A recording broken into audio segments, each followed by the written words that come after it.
তিনি যখন রোদের মাঝে খোলা আকাশের নিচে হাঁটতেন, সাহাবারা তাকিয়ে দেখতেন আমরা ভীত সন্ত্রস্ত, আমরা এই রোদের মাঝে বাইরে যেতে চাই না, যেখানে ধান দিলে ক্ষয় হয়ে যাবে, চাল দিলে মুড়ি হয়ে যাবে।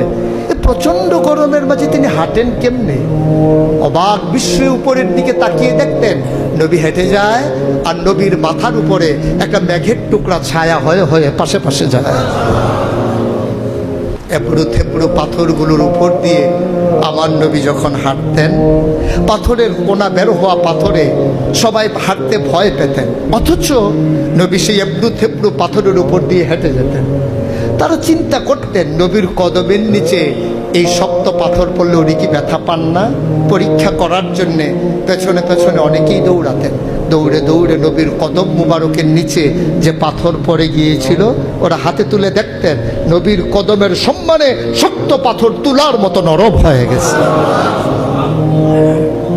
এ নবী আমার নবী, এ নবী আপনার নবী, এ নবী আমাদের নবী।